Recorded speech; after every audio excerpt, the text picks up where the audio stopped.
members present, I'll call the Public Health and Safety Committee meeting for Monday, November 17th, 2025 to order.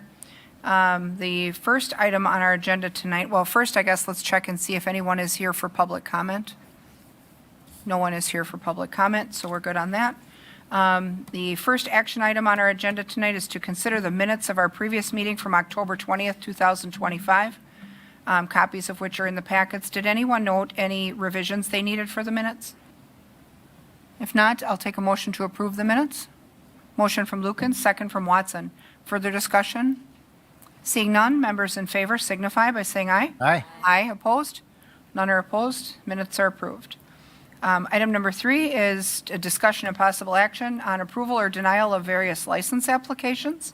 There are none recommended for denial this evening. So with that, I would accept a motion, unless someone has questions about any of the events in the packet, I would take a motion to accept or deny licenses as recommended by staff. That one must have got removed from the packet then, huh? Because I have one that's a denial recommendation. Next, the Renee West. Yes. Separate item. She's the next item, the Oh. financial hardship waiver. Okay. Both. She's on both, because she's on this one for formal approval or denial. Yeah, because she's Okay. on it says denial recommendations. Okay. So she is recommended for denial. So then we have to give her the opportunity to speak. And so, well, yeah, we can't vote on A unless we have the answers to B, I guess. Is Renee West with us this evening to discuss the recommended denial of the license? We'll let the record show she has not appeared. So she's requested a hardship waiver, assuming that she's awarded the license, right? So if she's recommended for denial, then the hardship waiver is not a factor. Okay? Recognizing that she has not appeared to discuss with us the recommendation for denial, typically then we move ahead that way. If for some reason she would show up afterwards, we can always consider her again at a future date if she would choose to reapply. So with a motion and a second on the floor to accept or deny various licenses as recommended by staff, I will, go ahead, Sarah. Was there a motion and a second? I would make a motion. Oh, I thought we had the motion. Oh, sorry. I'll second it. Okay, so we have a motion by Watson, second by Larson, to accept or deny. Members in favor signify by saying aye. Aye. Aye, opposed? None are opposed, that motion carries. That then basically nullifies B. It was a request for a waiver of financial judgments prior to the license issuance, had you chosen to approve Renee West. If at some point she reapplies, that could become a factor again, but we won't need to act on item B under that agenda item number 3. Item number 4 is discussion items. Item A is summary of school-based fire prevention efforts and community outcomes, and we have a report on that from the fire department. So we'll welcome up Sean Carriger. Welcome. Thank you. My name is Sean Carriger, Wausau Fire Department Prevention Division Chief. I gave you all a handout. I didn't get that in time to upload to the packet, so you all have the hard copies there. Just wanted to touch on our prevention efforts throughout the school district. Each year, starting in probably early September, we send out a letter to all the public schools and private schools within Wausau and ask their permission if we can come into the school and provide some fire safety for the kids. We do a Sparky program that's for 4K in kindergarten. That's a firefighter dress up. They explain their gear and try to make sure that the kids are not scared of us in our firefighter gear. Once we hit 1st, 3rd, and 5th grades, we have different programs for each grade, and the 4th grade is covered by the sheriff's department. They come in and do 911 education for those grades. So in my printout here, just wanted to touch on a few things. A lot of the stuff we don't tell the little kids, but we tell the bigger kids, so it's all age appropriate. So I'm just going to read a little bit of this for some of the information that we give them. A small fire in a room can evolve into a room on fire in just 1 to 2 minutes, becoming untenable in about 3 minutes, often going to flash over in just under 4 minutes. Flashover means there is sufficient heat in the room, radiating down to the floor level where even the carpet can catch on fire. Oftentimes, those temperatures are in excess of 1,000 degrees. Appropriately placed working smoke alarms give residents the notification they need to get out so firefighters can concentrate on suppression instead of a rescue or recovery. We've seen several fatal house fires reported statewide in the last few weeks. Nearly 3 out of 5 home deaths were the result of properties with no smoke alarms or alarms that failed to operate. We urge any owner-occupied city residents to contact the Prevention Division as they may benefit from a home visit and fire safety survey, especially if they're older adults or have mobility challenges. Many of these families are living in homes with missing or non-working smoke alarms. We tell all the classes to check their homes for smoke alarms and to talk to their teacher if they think they may need additional alarms installed. The teacher will then contact the parents asking if they can get someone from the fire department to help. We did just get a referral last week from one of the teachers. He had called us directly and asked if we could contact one of those families. This year we had 7 schools participating. Again, this is on a voluntary basis from them. We can't force our way into the schools. We had visited John Marshall, Franklin, G.D. Jones, Thomas Jefferson, St. Anne's, Riverview, and Faith Christian Academy, who are now in the site of Hawthorne Hills School. Across these schools, thousands of students and just over 100 teachers participated in those interactive fire prevention sessions. The programs emphasize demonstrations and discussions designed to build lifelong safety habits. The fundamentals of our safety talks are working smoke alarms on every level of the home, inside and outside sleeping rooms. And we do bring a smoke alarm just to show the kids what they look like. Sometimes kids have never seen one before. The second thing of the 5 things that we talk about is making an escape plan and knowing 2 ways out. We make sure that the kids realize obviously the best way is out the door, second way is out the window, and a lot of kids tell us their windows don't open, so that can be an issue. The third thing is practicing an escape plan and knowing what an emergency is. We talk about if your smoke alarm goes off, may not be an emergency. It might be someone just cooking, something burning, doesn't mean you have to go run out of the house. If it is an emergency, we get out, we stay out, we don't go back inside for anything. Even toys or pets, the kids always want to say they want to run in and grab something that they feel is really important. A lot of times those things can be replaced. Once they're outside, they go to their meeting spot, either a neighbor's house, place in their front yard, call 911. Overall, the October outreach reflected a strong community partnership between the schools and Wausau Fire Department, reinforcing the city's commitment to proactive fire prevention and public safety education. On page 2, it's just a simple graph that just shows the amounts of kids in each school that we visited, and then below that there's a breakdown for each individual school, if you wanted to take a look at that. Overall, the amount of students totaled 2,043 with 117 teachers present. Some of those are aides or paraprofessionals as well. Do you have Amazing. any questions? No, but this is fantastic information. I think that anytime you can get that education in front of young kids, like you said, that may be frightened and may have never seen the gear before, know what a smoke alarm is, know what an escape plan is. I know in the past that we've had stories where the child alerts an adult or alerts a parent to something that's happening and is able to get them out. So, Yep. so important that you're still out there doing this Yep. and getting into those schools and, getting those kids acclimated to what to do other than panic when something like that would happen. So, For sure. yeah. Anyone have questions at all about the report? If not, we'll place that report on file. So thank you for that. Thank you very It much. is great stuff. Can I just add Sure. too that annually the fire chief and I have to certify that the fire department does fire prevention services in order to get the 2% fire dues. So money that we get back from the state for direct purchase of fire protection equipment, fire inspection, prevention, and public education programming, and other services that we can use the money for. Excellent. Love it. All right, so we'll place that report on file. Item B, under agenda item number 4, is the fire department update. Anything, Chief, that you want to discuss with the committee? Just real quickly, a couple things. First off, thank you, Division Chief Carriger, for that report. Prevention is one of those things that's hard to measure, but obviously it's a big factor when we talk about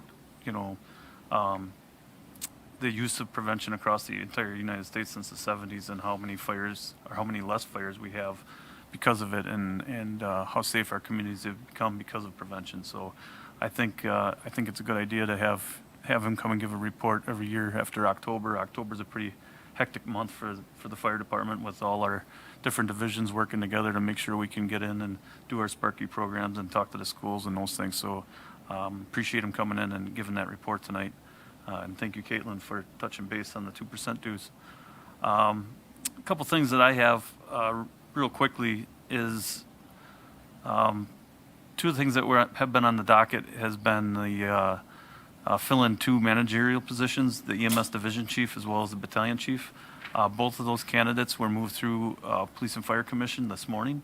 EMS division chief is an outside person that Matt Tomarlin, who will be going through the psych eval, and then we will work on a start date in the near future for him. If you recognize the name, he used to work for us up until 2021. Left to be a flight paramedic, and is now coming back to further his career as a EMS division chief, and I think he's got a lot to bring to the table, and a lot of changes and a lot of positive movement for our department. As far as us moving forward in the EMS world, which is, almost 90% of our calls. So, the other one is the battalion chief position. Battalion Chief Mike Becker will be retiring March 6th of 2026. So we ran a process internally for battalion chief. Lieutenant Cody Wiesman was chosen, won the assessment center testing, and moved on. He went through Police and Fire Commission this morning also. And while he will not be starting as battalion chief until the retirement of Mike Becker, we wanted to start the process early for a few reasons, but one of the big reasons was to move him forward with succession planning as far as running with the other 2 battalion chiefs, seeing how the other crews are run, and maintaining some consistency between the crews and the battalion chiefs. Having those 3 be able to work on a consistent level and to be able to communicate and work together is key to the success of all 3 of our crews. So we plan on having him ready to go and hit the ground running come March 6th when Mike Becker retires. So those are 2 positions that I wanted to report to you guys today. And one of the other things was, there's been a few fires lately, another one today. The crews have been doing a great job of early knockdown, room and contents. Today's was an exterior. Excuse me, could you speak into the mic? I'm sorry about that. Got to be a little closer. I feel like I can hear myself, but so we've had a few fires in the past month. One was today. Last week we had a significant fire, room and contents fire. Luckily, we were able to be successful with no injuries. I think you read the report with the pets that were saved, as well as being able to save the property and holding the fire to just room and contents. Today was the same story with the fire that we had on the exterior of a building, where our crews made a quick attack, knocked down before the fire could make its way into the building. So those are a couple of the big ones since the last report that you guys had from Deputy Chief Plus last month. And the only other thing that I would add to our report today was I had an opportunity today to testify in front of Representative Snyder's committee at the landing at the YMCA, talking in regards of falls prevention and the opportunities of getting money from the state for prevention. When we talk about fire prevention, we also talk about prevention in EMS and falls with our elderly, as well as our community care paramedic advocate. So Matt Tormolin, our community care paramedic, gave a great presentation today at that, and I think we turned a lot of heads and we got a lot of follow-up questions, and I think we look for some good partnerships, not only in our community, but also with the state moving forward from today's meeting. So that's all I have for a fire department report. That is all good news. Excited to hear about that. And I know that come December, we're coming up to the Keep the Wreath Green campaign. So hopefully you have less during that month and we have, green bulbs and no red bulbs. So I know that's a couple weeks and it's here, so. Yeah, typically we put that up for the holidays, so that'll be December going up 1st? here. Yeah, no, or ish? I think, do we put that up in Thanksgiving? Right before Thanksgiving. Yeah. Oh, see, okay. So yeah, let's hope they do well with that this year. So with that, does anyone have questions for Chief Kopp? If not, I'll place his report on file as well. Okay, we're good with that. Item C is the Tavern Activities Report from October of 2025. Anything notable on the report, Captain Pauls, that you wanted to talk with us about? The officers, night shift officers, do their routine inspections. They did a number of them in October, and it's always nice to see when there's no violations that occurred. So I think that's the biggest one is we had a lot of checks during the month and no violations. Good. That's very good. So any questions on the report for anything you guys have seen that you wanted to talk about? Okay, seeing none, we'll place that report on file also. Thank you for that. Item D is our community outreach update. And we have our outreach coordinator, Tracy, with us, so welcome. Thank you.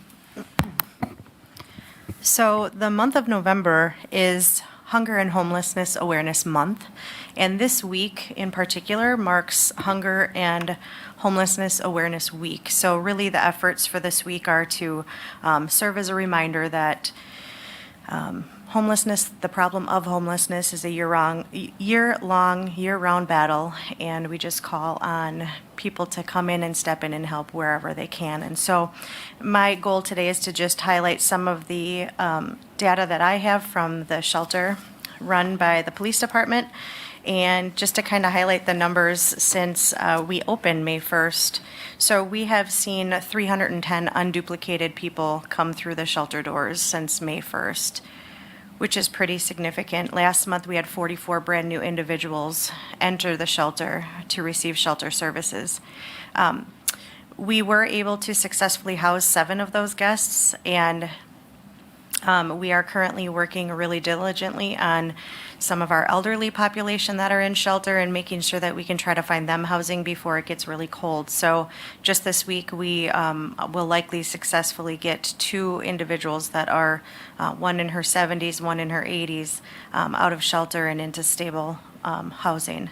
So, we continue to make our efforts and continue to have a ton of volunteers, and we're doing really great in that aspect. So I just want to, again, shout out to the community for stepping up and always helping us out. If anyone has any questions, I'm happy to answer. I just have one. You said there was 44 new arrivals. Are they from the community, do you know, or are they?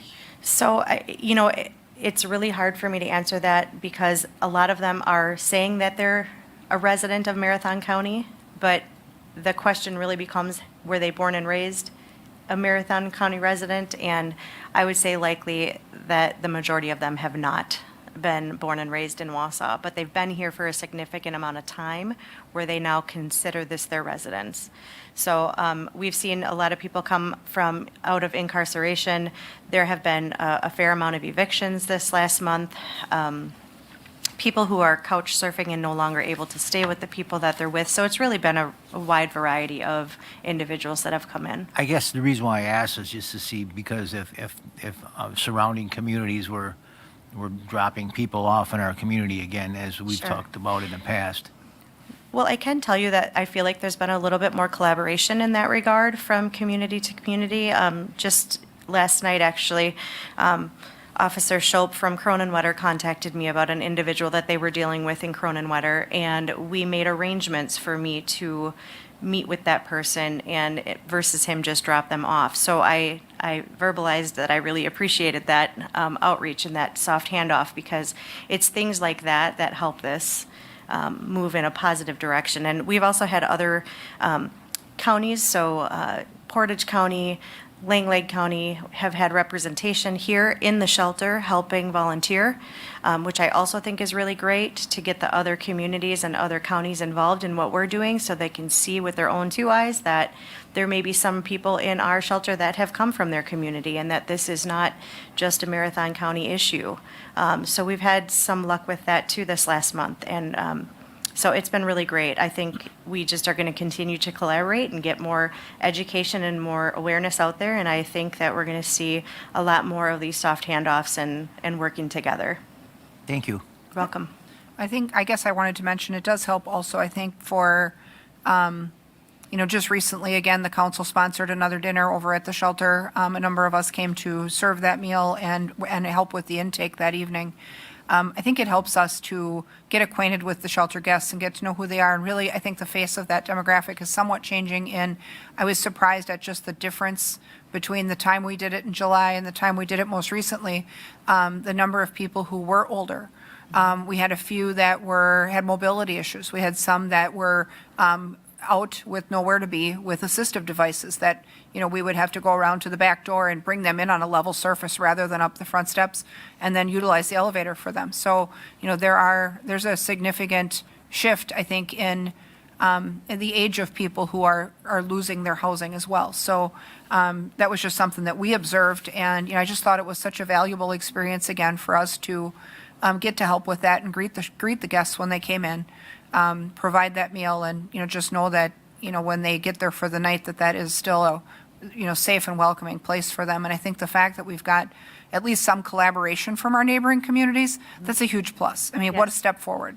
Yes, absolutely. So- And I'm working, speaking of the older population, we do have a fair amount of people that need some additional medical support at nighttime. And so I'm working really collaboratively right now with the Good News Project in getting some of those supplies donated. And so they've been really great too. So, overall, we continue to collaborate with the people that we need to collaborate with, and people are showing up and helping out. Had a lot of people contact me recently that have friends that volunteer at the shelter and they're business owners. And so they're reaching out saying, hey, like, how can we help? So it's just been really, really great. Well, and I've actually been asked as well and contacted by folks who want to donate things or time, whichever. I've referred them to the shelter's Facebook page because I know that when you have a list of needs, you post them there where people can see that list and, bring things in that you might need as well. So Yeah. that's helpful too, I think, when the community responds and helps us do that job. So anybody have any other questions about the outreach report at all? If not, we'll place that report on file as well. Thank you so much, Tracy, for that. That is the end of our agenda. This is a short, sweet meeting tonight, so I'll take a motion to adjourn.